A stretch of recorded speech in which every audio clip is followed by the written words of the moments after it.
the message is not as structured as maybe I would hope it to be,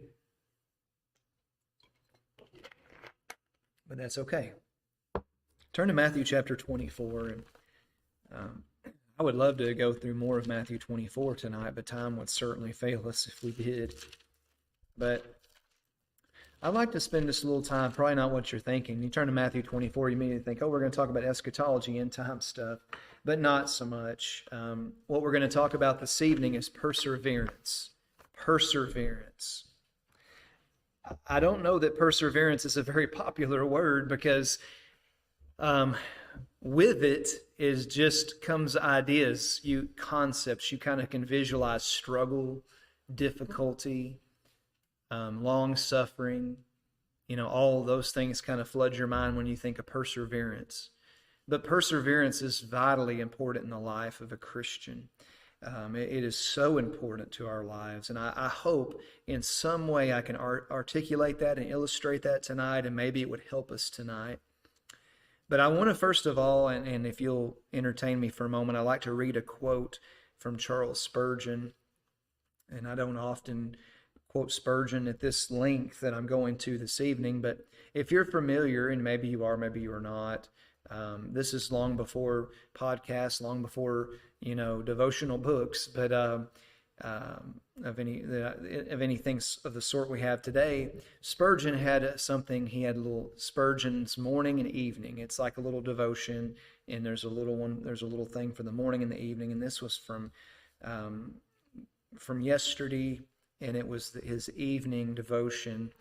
And this is what Spurgeon said. He said, "Perseverance is the badge of true saints.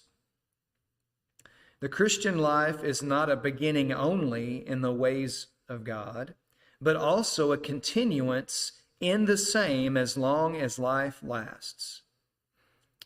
I think it's important that we are all reminded of that frequently, that Christian life is not just about the beginning. We talk a lot about that, and that's good. That's our testimony. When we trusted Christ, when we were saved, that was the beginning of the journey. That was the beginning of our Christian life. But we can't stay there. Our Christian life is also a continuance in the same as long as life lasts. There's been many people, as they get older, they've determined, well, it's time for me to hang it up. It's time for me to let the younger people take care of things. And maybe in a certain degree, I'm not being hypercritical of that. I understand what you mean. There may be some things you can't do that you once could do. But I would encourage you to consider there may be some new things you can do that you've never done before that you could still do even when you're older, and even when you're not able to. You may not be able to go out here and run laps with the kids in the field with a youth group, but I suspect there's some things you can do. And so consider that. Focus on what you can do. Don't get too fixated on what you cannot. Now, Spurgeon goes on, and he gives a kind of an example. Certainly not the example I probably would have given, because although I do like history, I'm certainly not much of a history of Napoleon and all the French Revolution stuff. But he said, "It is with a Christian as it was with the great Napoleon." He said, "Conquest has made me what I am, and conquest must maintain me." Now, I can understand that a little bit in the sense of, you've probably heard it said, and I think it's probably true, but whatever you did to win over whoever your love interest was, whatever you did to win them over, you're going to need to continue to do that to continue to have a good relationship with them, in a sense. And I know there's probably a better quote than that, but you understand the concept. And so he goes on to say, "So under God, dear brother in the Lord, conquest has made you what you are." In other words, we've been redeemed with a price. God owns us. We've been, and our sins have been conquered, if you will, by the blood of Christ. He said, "Conquest has made you what you are, and conquest must sustain you. Your motto must be Excelsior." And again, I'm not of an old enough generation to have caught that like maybe you did. Maybe you've heard that as a resounding motto or theme, but I'll just interject because, again, I don't like to say things without a little bit of a definition. So especially for Caitlin and myself, and maybe for some of you younger ones, he says your motto must be Excelsior. And so I'll interject and say that Excelsior is a Latin word that translates literally to higher or loftier, but is universally understood to mean even upward or onward and upward. So our motto as a Christian must be excelsior, even upward, onward and upward. Let's continue the race. Let's keep moving forward. Let's keep moving upward in our walk. And then Spurgeon continues, he only, this is the part I really want you to focus on, he only is a true conqueror and shall be crowned at the last, who continueth till war's trumpet is blown no more. Perseverance is, therefore, the target of all our spiritual enemies. This is an interesting take. I like what he said here. Think about this, and he's going to explain it. Perseverance is, therefore, the target of all our spiritual enemies. The world does not object to you being a Christian for a time if she can but tempt you to cease your pilgrimage and settle down to buy and sell with her in Vanity Fair. Now, if you've never read Bunyan's book, and I just totally forgot the name of it all of a sudden, Pilgrim's Progress, you might not understand that quote there, but there's a scene there where, just as we are often tempted in our life, Vanity Fair is a place where there's, all this, mirth and joy and the distractions of the world and the entertainment of the world, the pleasures of the world, and how you can get swept up in that. So he's saying that our perseverance is actually the target of the enemy. It says the world does not object to you being a Christian for a time if she can but tempt you to cease your pilgrimage and settle down to buy and sell with her in Vanity Fair. The flesh will seek to ensnare you and to prevent you pressing on to glory. It is, he says, quote, it is weary work being a pilgrim. Come, give it up. Am I always to be mortified? Am I never to be indulged? Give me at least a furlough from this constant warfare. That's a quote that is in there. And how true that is. We get weary in well-doing, but we cannot stand to do that. We need to persevere. He goes on to say, Satan will make many a fierce attack on your perseverance. It will be the mark for all his arrows. He will strive to hinder you in service. He will insinuate that you are doing no good and that you want rest. He will endeavor to make you weary of suffering. He will whisper, curse God and die. Sounds like a familiar thing. Remember Lot's wife? Or he will attack your steadfastness. What is the good of being so zealous? Be quiet like the rest. Sleep as do others, and let your lamp go out as the other virgins do. Or he will assail you. This is interesting, and I thought, wow, this is good. This is for today. Or he will assail your doctrinal sentiments.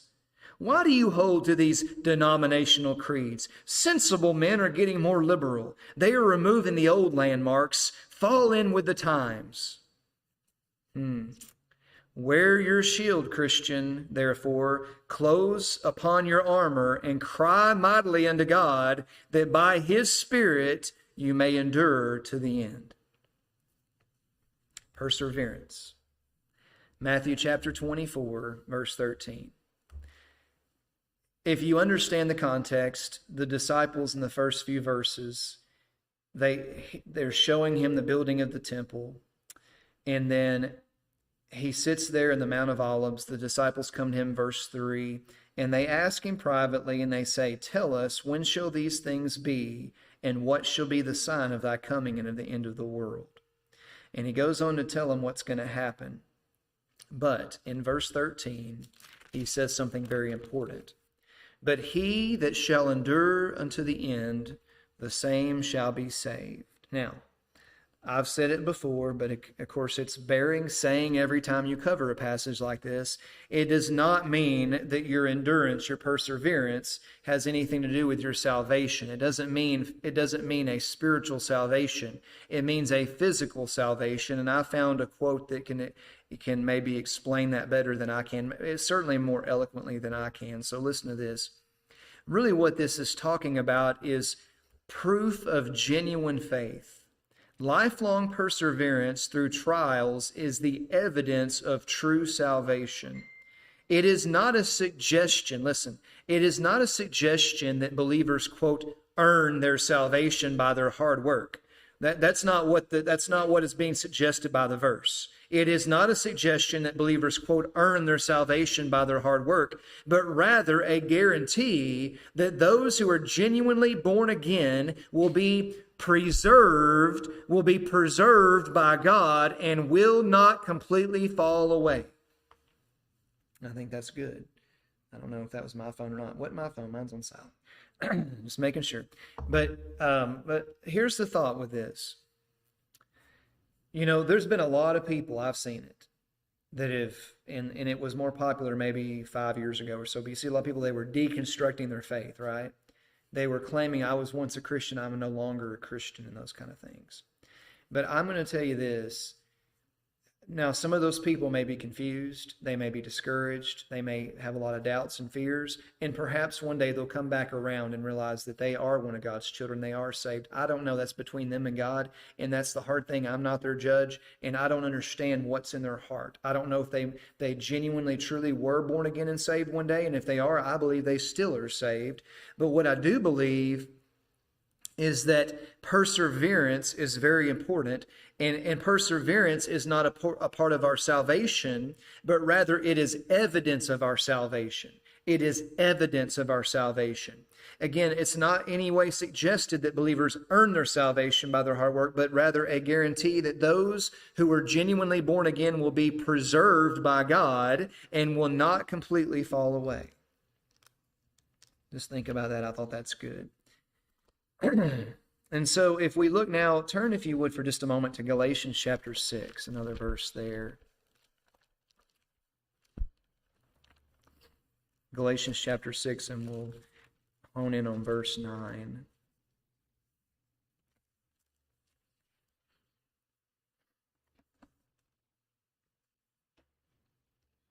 It says there in Galatians chapter 6, if you go back to verse 7, some really strong language, but very good warnings. It says, "Be not deceived, God is not mocked, for whatsoever a man soweth, that shall he also reap. For he that soweth to his flesh shall of the flesh reap corruption, but he that soweth to the Spirit shall of the Spirit reap life everlasting. Let us not be weary in well-doing, for in due season we shall reap, if we faint not. As we therefore have opportunity, let us do good unto all men, especially unto them who are of the household of faith." And so here's something it's difficult, but perseverance is important. I'm going to illustrate that here in just a moment with one more illustration. That's one of my favorite ones, my favorite stories. I love the story, but I don't want to get ahead of ourselves here. It's kind of one of those things that's so much easier said than done. Brother J.D. used to say a lot, he'd say, that's easy preaching, but that's hard living. That's hard to actually live that out. Because it's easy to say, hey, Christian, don't be weary in well-doing. But if you're in the room tonight, you've all experienced it's sometimes easy to grow weary in well-doing. And it's because of our human nature and our flesh. But as Spurgeon said earlier, we cannot stand to let the enemy, and I never thought about that way till I read what Spurgeon was talking about. The enemy is attacking our perseverance. And he is saying to us, just go ahead and retire from God's service. Just go ahead and do like a lot of other people are doing and just take your ease. Go ahead and just bow out and all these kind of things. But listen, let us not be weary in well-doing. Why? For in due season we shall reap if we faint not. There's been many examples of missionaries who went on the mission field and they didn't see a soul saved in their first 6 months. They didn't see a soul saved in the first year. Didn't see the first soul saved to maybe several years into it. And you know what? They might have at times grown weary, but they needed to endure. They needed to persevere because it was worth it for one soul that was saved, and many more were saved beyond that. And when we don't, just like with the law of sowing and reaping, you reap more than you sow, but you reap it later than you sowed it. And so sometimes I think with such a difficult thing for Christians in their personal life, It's a struggle for a church as a congregation of believers, because what do we want? We want instant gratification. We want to say, Lord, we've been faithfully serving you. Lord, we want to see immediate results. Let us see, a soul saved every week. Or Lord, let us see, the church grow and grow and grow until we're building a new building. And God can do that, and it's God's prerogative. But we need to also understand we don't need to grow weary in our well-doing, for we will reap if we faint not. We will. In due season, we shall reap if we faint not. And we've seen the fruit of that labor. We have seen souls saved, younger, older. We've seen people come and join with the church. And we've seen these different things. But we cannot give up. We must endure. We must continue. So one more verse. I'm going to give you this example, one more illustration. A lot of illustrations tonight, but this is my favorite one. Turn over to Hebrews chapter 12 real quick, if you would, and we'll be done. Hebrews chapter 12.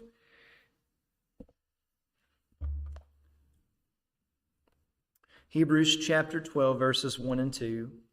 Wherefore, seeing we also are compassed about with so great a cloud of witnesses, let us lay aside every weight and the sin which doth so easily beset us, and let us run with patience the race that is set before us, looking unto Jesus, the author and finisher of our faith, who for the joy that was set before him endured the cross, despising the shame, and is set down at the right hand of the throne of God. For consider him that endured such contradictions of sinners against himself, lest ye be wearied and faint in your minds. Ye have not yet resisted unto blood, striving against sin. And he goes on from there. But the key is this, and the key part I want you to understand. We're surrounded by a great cloud of witnesses. I've heard that preached a lot of different ways. I've heard people say that we've got the saints of old in the grandstands of heaven, and they're cheering us on, and that's the great cloud of witnesses. I suspect it's probably more contextually, we have a great cloud of people watching us in this life. They're witnessing what we're doing. And because we're compassed about with such a great cloud of witnesses, we're to lay aside every weight. We're in the sin which does so easily beset us, and we're to run with patience the race that is set before us. It's an endurance race. It's not a sprint, if you will. And we need to realize that. And here's the illustration, and I'll share this with you. What's that? So Hebrews chapter 12, I think, is the Bible representative of this. So you might remember a name, Eric Liddell. It's actually spelled Liddell. Eric Liddell he was from Scotland, and he won the 400-meter race, and I believe it was the 1924 Paris Olympics. And Eric Liddell had a very unique testimony. Eric Liddell was a very outspoken, born-again Christian, and whenever he was selected by the UK to represent them, I think it was either the 100 or the 200-meter event. It was not the 400-meter event. But because when he got over to Paris, they informed him, oh, by the way, and remember, they had to take a little boat ride over there, right, from the UK. So they go across the English Channel, they get over there, and they find out, some of the what do you call them, like the heats that they run to get to the last round, right? There's like these qualifying heats they have to run. He was going to have to run those on Sunday. But to him, Sunday was sacred. To him, Sunday was his Sabbath. It was the Lord's day. And he wasn't going to run on the Lord's day. And so he goes and stands before the very Olympic commissioners that are there, and there's a meeting, and they can't believe that he's refusing to run these heats on a Sunday. But he says, if I have to run on Sunday, I will not run. But guess what? So they looked at all the different things, and they said, well, there's a race where you would not have to run any on Sunday, and that's the 400-meter. Well, that is at least double the distance he had trained and trained and trained and trained for. At least that's double the distance, right?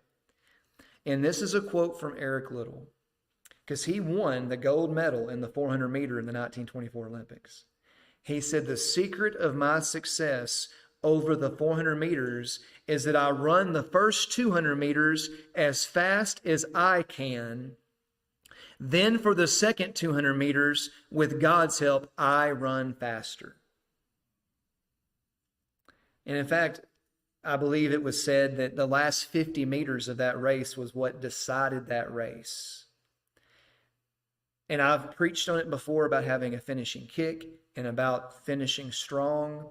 But the reason I encourage you in that so often is because we can look back at our life and our circle of friends, and we can see so many casualties of war. We can see so many Christians who started well. They did run well, but something hindered them along the way. That was the question that was posed, right?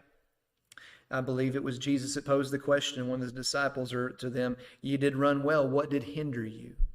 And that's a very important question. You've run well. What would hinder you that you wouldn't persevere, that you wouldn't remember what Spurgeon said. Think about it this week. The devil is out to attack your perseverance, and he's going to attack it in various different ways. But I love the story of Eric Liddell. There's documentaries about it. There's books about it.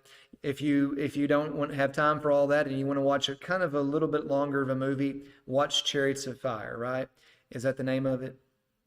Chariots of Fire. Got a great music soundtrack with that. Definitely some 80s synth stuff in there. You can tell it's an 80s movie, but you know what's in that? It's got a slow start to it, but by the time you get to the Olympics and by the time you get to after the Olympics is over and him preaching to a crowd and you see his faith in God, it's a powerful thing. And you ought to, and he talked about running, and when he ran, he said, I feel God's pleasure when I run.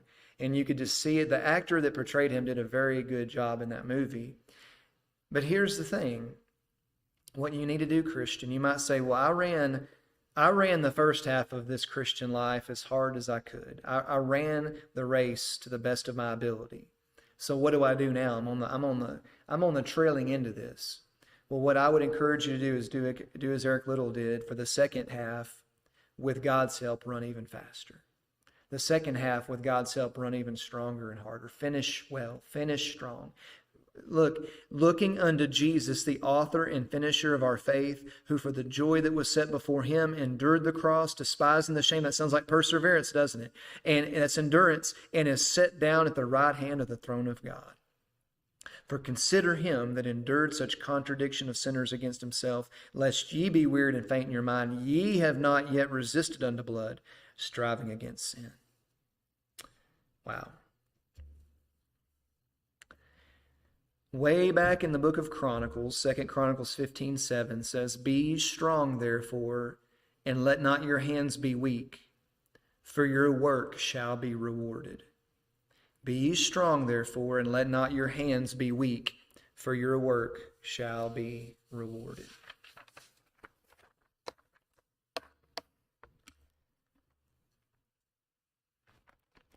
What I would love is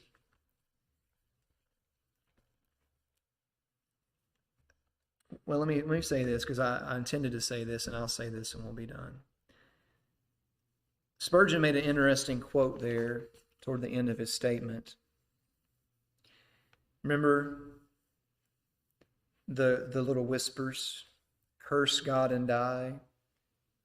Think about the ones who attack your steadfastness. What good is it? What is the good of being so zealous? Be quiet like the rest. Sleep as do others. Let your lamp go out as the other virgins do, if you know the parable Jesus taught. Or this is a good one. Or he will assail your doctrinal sentiments. Why do you hold to these denominational creeds? Sensible men are getting more liberal. They are removing the old landmarks. Fall in with the times.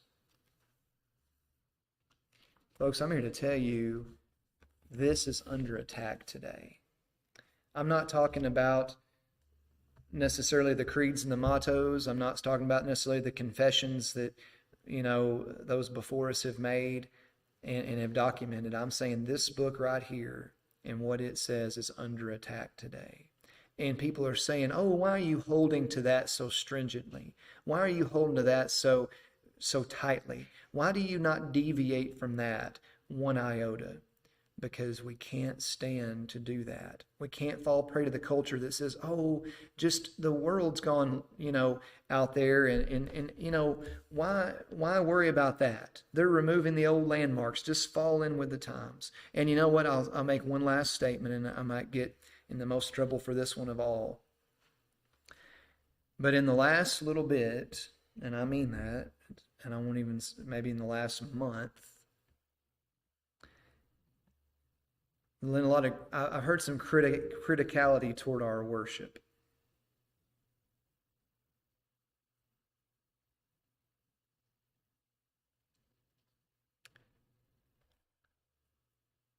Let's wait 100 years from now and let's see what lasts.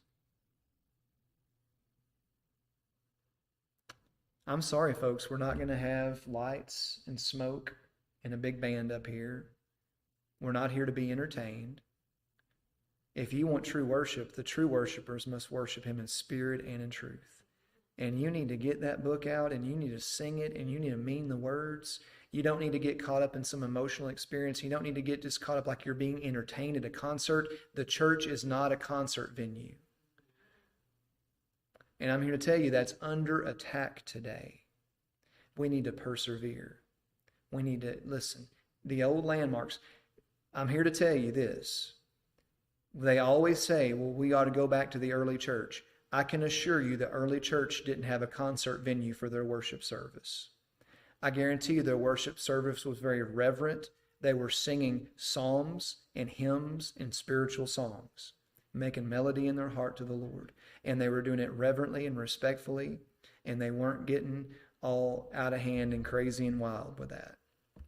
And you can like it or lump it, but I'm sorry. It might be under attack, but you know what we're going to do? We're going to persevere. Amen. Well, let's stand to our feet. We'll be dismissed.